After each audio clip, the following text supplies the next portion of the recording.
Bienvenue à vous. Je demande aux personnes qui auraient oublié d'éteindre leur téléphone portable de le faire. Merci. Mesdames, Messieurs, vous allez assister à la commémoration du 12 mai 62, journée de l'abandon et du massacre des Harkis. Celle-ci se déroulera comme suit. Communiqué de la Fondation du 12 mai.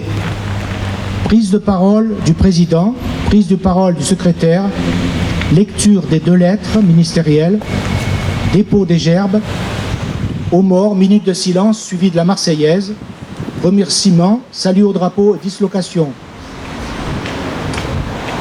Communiqué de la Fondation du 12 mai. Fondation du 12 mai 62, mémoire et histoire des Harkis. Journée nationale de l'abandon, du massacre des Harkis et de la relégation des rescapés dans les camps en France. Message national de commémoration. Vendredi 12 mai 2017. Aujourd'hui, ce vendredi 12 mai 2017 est un jour qui appelle au rassemblement de tous pour commémorer le 12 mai 62, journée nationale de l'abandon, du massacre et de la relégation des rescapés dans les camps en France. Le 12 mai 62 est commémoré maintenant depuis 8 ans. Chaque année, la communauté nationale est conviée à cette commémoration aux 4 coins de la France. Si le 19 mars 62 a proclamé le cessez-le-feu en Algérie, le 12 mai 1962 marque le début du drame des Harkis. Ce jour-là, ordre a été donné aux autorités françaises à Alger d'abandonner les Harkis et leurs familles à leur propre sort sur le sol algérien. Le télégramme du 12 mai 62 du ministre des Armées Pierre Messmer atteste de la réalité de cet abandon, confirmé par celui de Louis Joxe, ministre des Affaires algériennes. Ces terribles télégrammes attestent la réalité d'une politique d'abandon des Harkis qui a débuté le 12 mai 62. Pour la justice, ces télégrammes constituent une faute de nos gouvernants, qui engagent aujourd'hui la responsabilité de l'État. Il faut lire et relire le jugement rendu par le tribunal administratif de Cergy-Pontoise le 10 juillet 2014. La sentence est claire, les mots sont clairs. Ils sont tellement clairs que cette décision de justice a éclairé par la suite le président de la République sur la nécessité de reconnaître officiellement la responsabilité de l'État sur ce qui s'était passé à partir d'un certain 12 mai 62. Le 25 septembre 2016, le discours d'hommage aux Harkis du président de la République avait le mérite de cette clarté. Le gouvernement de l'époque a refusé d'organiser le rapatriement des Harkis vers la métropole. La France a alors manqué à sa promesse. Elle a tourné le dos à des familles qui étaient pourtant françaises. Beaucoup, désarmés, furent livrés à elles-mêmes et sacrifiés. D'autres espéraient en la France pour être reçus et débarquèrent, malgré les instructions officielles, sans ressources, sans attache, et furent accueillis dans des conditions indignes. Regroupés dans des camps en grand nombre, ils y restèrent pendant des années. Ils furent astreints à des travaux pénibles dans les forêts, sans perspective professionnelle. La prise en compte de leurs droits fut longue à obtenir et leurs enfants ont souffert de ne pas être pleinement intégrés dans la République. Voilà la vérité, la dure vérité. Elle n'est pas simplement la vôtre, celle que vous avez vécue ou celle que vous avez transmise. Cette vérité est la nôtre. Et je l'affirme ici clairement, au nom de la République, je reconnais les responsabilités des gouvernements français dans l'abandon des Harkis, des massacres de ceux restés en Algérie et des conditions d'accueil inhumaines des familles transférées dans les camps en France. Telle était la position de la France. Telle est la position de la France, a solennellement reconnu le président de la République. Si le drame des Harkis constitue une page sombre de l'histoire de la France, cette page, à l'instar d'autres moments terribles de notre histoire contemporaine, a révélé la grandeur humaine de certains Français. Ce sont les justes de cette page sombre de l'histoire de France. La reconnaissance de la responsabilité de l'État dans le drame des Harkis est aujourd'hui un acquis essentiel pour toutes celles et ceux qui se battent depuis des années en ce sens. Reste aujourd'hui la question de la réparation. Le président de la République, Emmanuel Macron, s'est engagé à ouvrir ce chantier dès le début de son mandat. Cela afin qu'aucune des victimes de cette brûlure de l'histoire ne soit laissée au bord du chemin de la reconnaissance. Il faudra également faire connaître cette histoire et cette mémoire auprès de l'ensemble de nos compatriotes et plus particulièrement auprès des jeunes générations. Ce travail de mémoire, la Fondation du 12 mai 1962 le mène et le mènera encore et toujours durant les prochaines années dans le dialogue et l'apaisement avec les différentes mémoires issues de la fin de la guerre d'Algérie. La Fondation du 12 mai 62.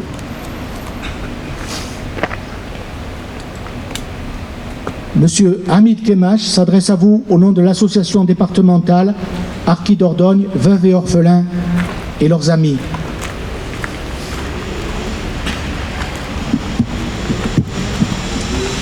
Monsieur le maire, messieurs les représentants d'associations, messieurs, mesdames les porte-drapeaux, messieurs, mesdames, chers amis, cette date du 12 mai 1962 que nous commémorons aujourd'hui est lourde d'émotions, de tristesse, mais aussi de rancœur pour la communauté harkie et leurs familles. Nous associons nos amis pieds noirs à cette journée de commémoration. Qui aurait pu croire un seul instant qu'après la parole donnée par l'homme de Londres, le général de Gaulle, que celui-ci renierait et abandonnerait à leur sort des dizaines de milliers d'hommes, de femmes et d'enfants. Alors que l'armée française était encore présente en Algérie, 150 000 harkis, femmes, vieillards, enfants et nourrissons ont subi des massacres en masse. 8 à 12 000 harkis furent envoyés déminer les frontières. Presque aucun ne survécut. Alors que le gouvernement algérien avait demandé le plan de ces mines, ces plans ne furent transmis que dans les années 2000. Pour eux que nous sommes ici aujourd'hui, pour honorer la mémoire des morts, des disparus sur leur terre natale, l'Algérie. Pour ceux qui ont pu regagner la métropole, grâce souvent à des initiatives individuelles d'officiers courageux, ces rescapés se sont vus parqués dans des camps, dans des conditions indignes de la patrie des droits de l'homme. Il ne faut pas oublier non plus le 5 juillet 1962, où 1500 Français de toute confession ont été tués dans des conditions atroces. Seule l'initiative héroïque d'un officier français, le lieutenant Rabat Khelif, qui, enfreignant les ordres, a pu sauver d'une mort certaine des centaines de personnes. Au final, l'exil forcé pour environ 1 million de pieds noirs. Nous sommes à jamais meurtris par ce passé douloureux qui ne pourra atténuer ni effacer. Nous attendons seulement une reconnaissance par un projet de loi voté à l'Assemblée nationale, 55 ans après. Cela pourrait honorer les fidèles combattants qui ont défendu au prix lourd de sacrifices leur pays, la France. Charles Péguy, écrivain français mort au champ d'honneur en 1914, disait en ces termes: « Qui ne gueule pas la vérité quand il sait la vérité se fait complice des menteurs et des faussaires. » Vive la République, vive la France.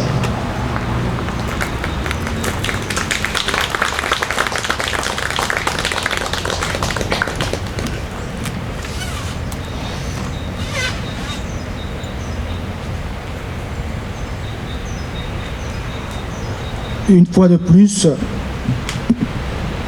plus, nous voici réunis pour commémorer. Commémorer, c'est se souvenir et non célébrer, a dit M. Alain Ferki, membre fondateur de la Fondation du 12 mai 62.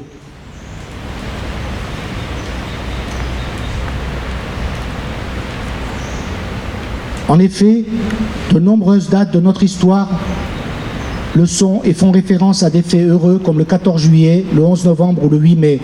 Mais nous, harkis et pieds noirs confondus dans la peine, le faisons pour une date qui n'aurait jamais dû exister car elle est honteuse. Honteuse pour les pays des droits de l'homme et du citoyen, notre pays, la France.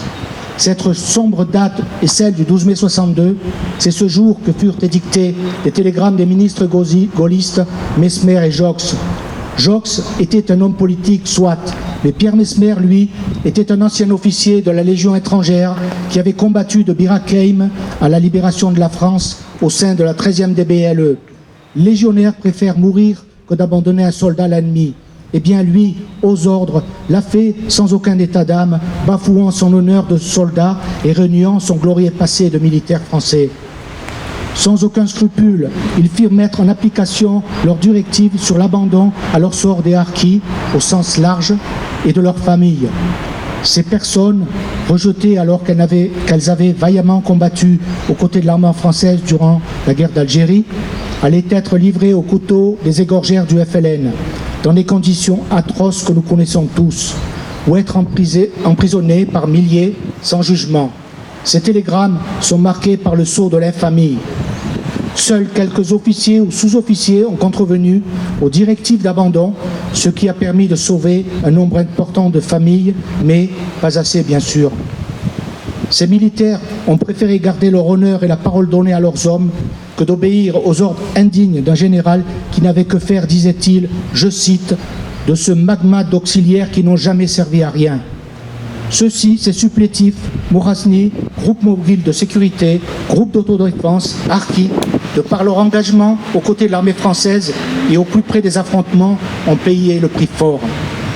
En effet, et beaucoup l'ignorent, 3200 d'entre eux sont morts au combat. Il faut également savoir que de nombreuses unités harkis étaient intégrées au sein de régiments opérationnels. Nous leur devons honneur, respect et reconnaissance au même titre que leurs camarades de combat européens, eu égard aux sacrifices qu'ils ont consentis au service de la France. Le parjure n'est pas punissable en France, mais écoutez ces propos tenus par le général de Gaulle après son accession au pouvoir. Je cite, « La France n'abandonnera jamais ses enfants ». Ou, je cite, « Quelle hécatombe connaîtrait l'Algérie si nous étions assez stupides et lâches pour l'abandonner ?»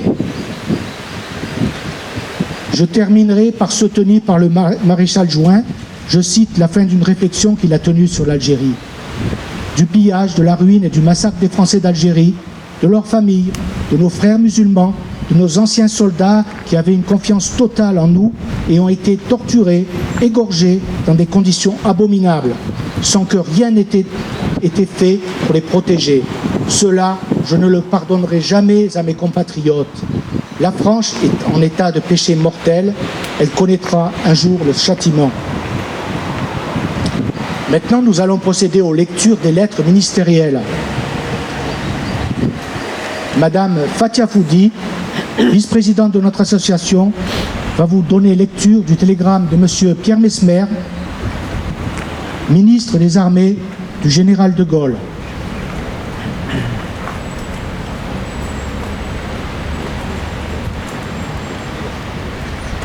Bonjour à tous.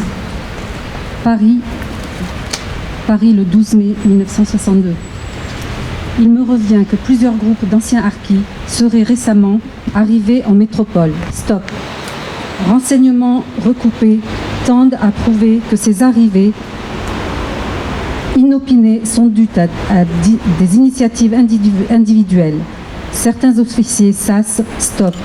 De telles initiatives représentent infractions caractérisées aux instructions que je vous ai adressées. Stop. Je vous prie d'effectuer sans délai, ensuite, en vue de déterminer le départ d'Algérie de ces groupes incontrôlés et sanctionner les officiers qui pourraient en être à l'origine. Stop. En veillant l'application stricte instructions qui ont fait l'objet de vote de note de service numéro 1013 du 11 avril. Informez vos subordonnés qu'à compter du 20 mai sont refoulés sur l'Algérie tout ancien supplétif qui arriverait en métropole sans autorisation de ma part. Accordé après consultation, département ministériel intéressé. Signé Pierre Messmer.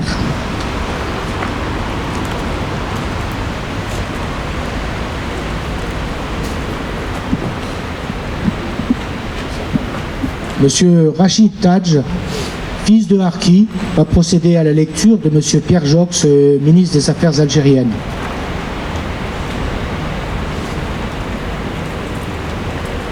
Télégramme de Louis Jox, ministre d'État et ministre des Affaires algériennes. Paris, le 12 mai 1962. Les renseignements qui me parviennent sur le rapatriement prématuré de supplétifs indiquent l'existence de véritables réseaux tissés sur l'Algérie. Et la métropole, dans la partie algérienne, a souvent pour origine d'un chef de SAS. Je vous envoie au fur et à mesure la documentation que je reçois à ce sujet. Vous voudrez bien faire rechercher tant dans l'armée que dans l'administration des promoteurs et des complices de ces entreprises et de faire prendre les sanctions appropriées. Les supplétifs débarqués en métropole, en dehors du plan général de rapatriement, seront en principe renvoyés en Algérie où ils devront rejoindre, avant qu'ils soient statués sur la destination définitive, le personnel déjà regroupé suivant les directives des 7 et 11 avril. Je n'ignore pas que ce renvoi peut être interprété par les propagandistes et de la sédition comme un refus d'assurer l'avenir de ceux qui nous sont démurés fidèles. Il conviendra donc d'éviter de donner la moindre publicité de cette mesure. Mais ce qu'il faut surtout obtenir, c'est que le gouvernement ne soit plus amené à prendre une telle décision. Signé Louis Jox.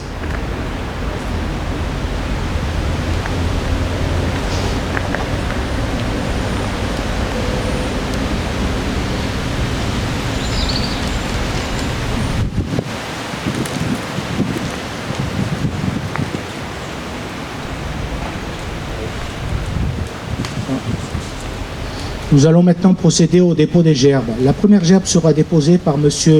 Antoine Audy, maire de Périgueux.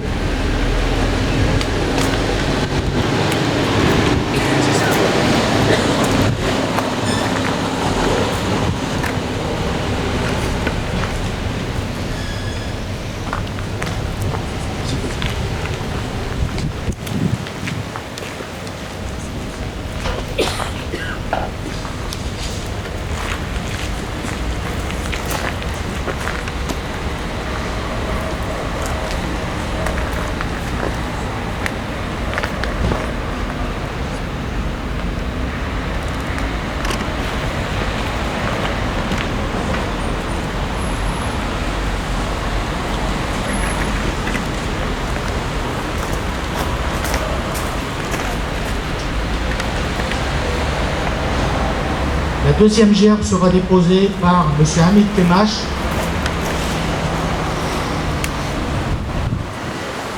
M. Lionel Zillard, représentant de M. Pascal Protano, maire de Coursac, Mme Farida Mouhoubi, fille de Harki, représentant M. Daniel Garrigue, maire de Bergerac,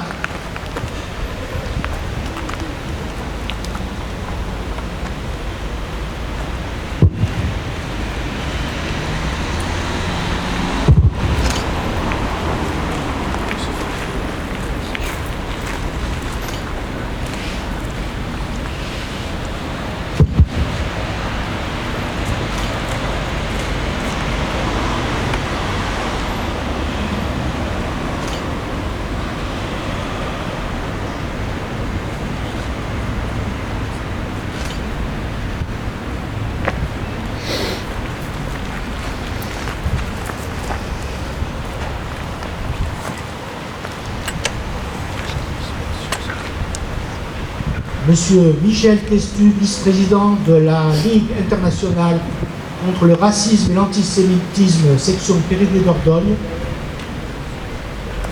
ainsi que Monsieur Marcel Lopez, coprésident de l'amicale des Pieds Noirs de la Dordogne, auront l'honneur de déposer une gerbe en compagnie de valeureux anciens combattants harkis. Monsieur Ouamadouche Hanou,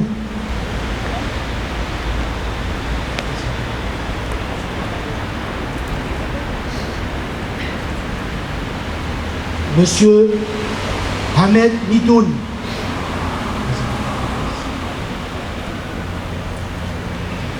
ainsi que Monsieur Boussad Oukeroui.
La dernière gerbe sera déposée par Madame Orida Abdi, fille de Harki, présidente de Génération Aquitaine des Français rapatriés d'Algérie.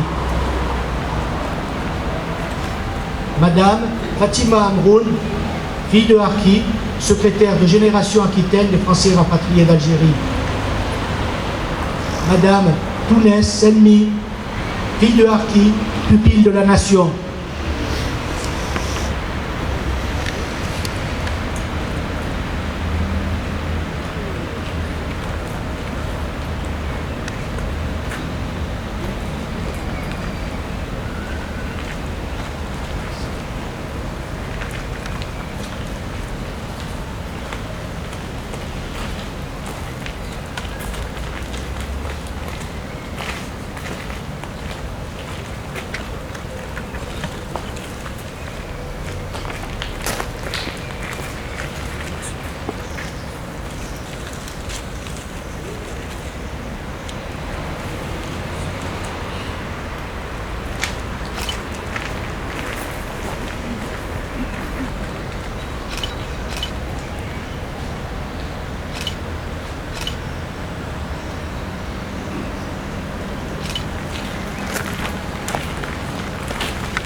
Aux morts.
Le président Hamid Kemache ainsi que les membres de notre association vous remercient chaleureusement de votre présence et vous invitent à participer au Verre de l'Amitié qui se tiendra au musée du Périgord de l'autre côté de ces allées.